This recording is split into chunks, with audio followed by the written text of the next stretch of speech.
पीले दांत वाली बहू। रंजना कभी ब्रश नहीं करती थी। उसे कितनी बार उसके माँ बाप ने डांटा, लेकिन उसका कोई असर उस पर होता ही नहीं था, जिस कारण से उसके दांत पीले पीले हो जाते हैं। शादी के बाद। अरे बहू, वैसे तो तुझ में कोई कमी नहीं है, पर तेरे दांत इतने पीले कैसे हैं बेटा? कैसे मतलब? कोई सर्जरी थोड़ी ना कराइए। वो तो क्या नाम, मैं ब्रश नहीं करती थी तो पीले हो गए। क्या करूं? आप कहें तो लाल करवा लूं या फिर काले? यार ये क्या है, क्यों माँ से लड़ रही हो? लड़ रही हूँ? अरे मैं लड़ रही हूँ या ये बोल रही है कि दांत पीले हैं, पीले। अरे तपस्या थोड़ी ना की है इन्हें पीले करने के लिए। बकायदा ब्रश नहीं किया है 20 साल तक, तब जाकर। छी, कैसी बात कर रही हो? ये उस वक्त तो पीले नहीं थे जब हम लोग तुम्हें देखने आए थे।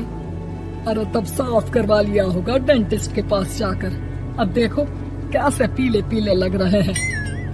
रंजना सास की तरफ गुस्से से देखती है। फिर शुरू हो गई पीले पीले पीले। अरे पीले तो तब भी थे जब मेरे हाथ का रसगुल्ला उड़ा उड़ा कर खा रही थी और बोल रही थी, लड़की नहीं गुणों का खजाना दे रहे भाई साहब। अब वो लोग करते भी तो क्या करते, पीले दांत वाली बहू पल्ले पड़ी थी तो झेलना तो था ही। एक दिन कीर्तन में रंजना गाना गा रही थी। अरे कमला बहन, माँ का द्वार है, यहाँ तो सब शुद्ध होकर आते हैं, फिर अपनी बहू को ब्रश भी नहीं करवाती तुम। दूर से पीले पीले दांत भक्ति में बाधा उत्पन्न कर रहे हैं। और कोई 2 साल के बच्चे थोड़ी ना लेकर आई हूँ मैं बहू बनाकर। अच्छी खासी लड़की है, अरे कैसे करवाऊं ब्रश? ये तो उसे खुद करना चाहिए ना। अब माँ बाप तो इसके जैसे तैसे निपटा दिए, ये नहीं सोचा कि सास कैसे संभालेगी। सास बहू को लेकर घर आ जाती है, लेकिन सोच लेती है कि अब इसे लेकर कहीं नहीं जाएगी। अगले रोज बहू कहती है, अरे क्या हो गया, मंदिर नहीं जाना क्या? कीर्तन का वक्त हो रहा है। मेरी मधुर वाणी से कान्हा जी जागते हैं और सोते हैं। आप तो जानती है ना उनकी भक्ति में कितना मन लगता है मेरा। वो क्या है ना, तबीयत ठीक नहीं लग रही है मेरी, आराम करूंगी मैं। तबीयत ठीक नहीं लग रही? अभी तो मिथुन के गाने पर नाच रही थी आप, और अब बोल रही है कि तबीयत ठीक नहीं लग रही। अरे भक्ति में मन लगा लो सासू माँ, ऊपर जाना है, क्या मुंह दिखाओगी आप? हाँ? सास को बहू की बात पर गुस्सा आ जाता है। मैं क्या मुंह दिखाऊंगी, इसकी चिंता तो ना कर, समझी? अपने मुंह की चिंता कर, जो ये पीले पीले दांत लेकर हर जगह पहुंच जाती है। पता है लोग कितना मजाक बनाते हैं। ना जी ना, मैं नहीं जाना कहीं तेरे साथ। तो ये बात है, कोई ना, मत जाओ, मैं अपने कमरे में ही बैठकर भक्ति कर लूंगी। ऊपर वाला दांत थोड़ी ना देखता है, मन देखता है, भावना देखता है। और अरे बस बस, तू सब कुछ दिखा, बस ये सफेद चमकदार दांत ना दिखाना किसी को, है? जा यहाँ से। बहू को सास की बात का कोई फर्क नहीं पड़ता, वो तो जैसी थी वैसी ही रह जाती है। सुबह नहाकर किचन में खाना बनाना, फिर खाना खाना, कीर्तन भजन करना और सो जाना। एक दिन, माँ जी मैं सहेली के घर जा रही हूँ, शाम को लेट आऊंगी। हाँ, तो जाना, मैंने कौन सा तेरी आरती करनी है घर पर बैठकर। रंजना सहेली के घर जाती है, जहाँ वो पार्टी में जाने की तैयारी कर रही होती है। अरे शिखा, कहाँ जाने की तैयारी कर रही है? मैं गलत वक्त पर आ गई क्या? अरे नहीं यार, उल्टा सही वक्त पर आ गया। मैंने ये साड़ी और ज्वेलरी निकाली है यार, शाम को इनके ऑफिस की एक पार्टी में जाना है। बताना कैसा लग रहा है ये सब? नहीं यार, इस ड्रेस के साथ तो वो वाली ज्वेलरी अच्छी लगेगी। हाँ, सही बोल रही है, मैंने ध्यान ही नहीं दिया। वैसे तो हमेशा से मस्त फैशन सेंस रखती है। तो बड़ा जाती होगी ना पति के साथ पार्टी में। रंजना कुछ नहीं बोलती, बस सोचती है कि यार काश ये बात सही हो जाती, पर मैं क्यों नहीं जाती पार्टी में? क्या इन लोगों की कोई पार्टी होती नहीं होगी?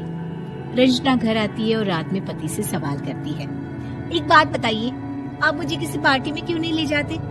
क्या आपके यहाँ ऑफिस में पार्टी नहीं होती?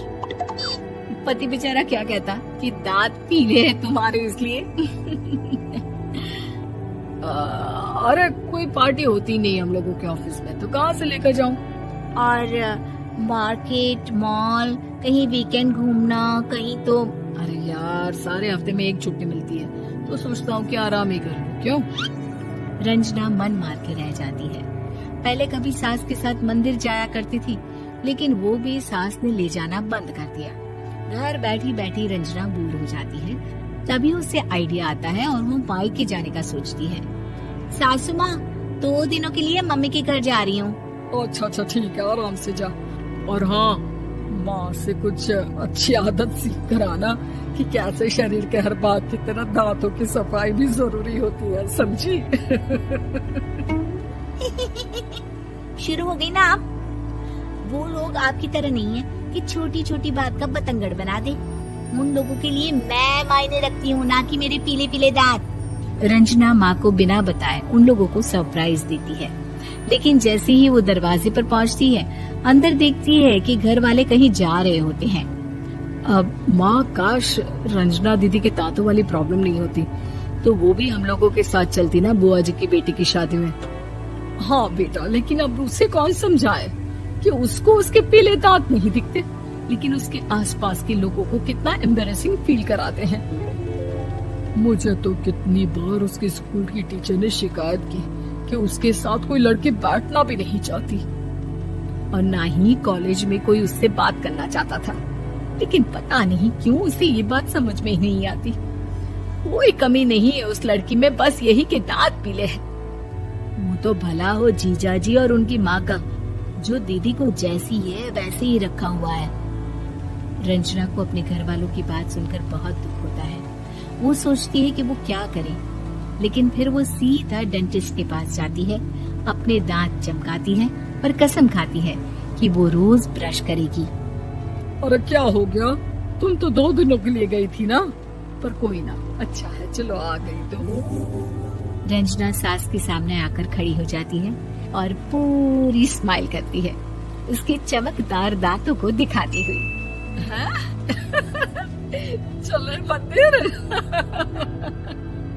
माँ, मुझे माफ कर दीजिए, मैंने आप लोगों को बहुत एम्बैरेसिंग फील करवाया। मैं आज से रोज ब्रश करूंगी।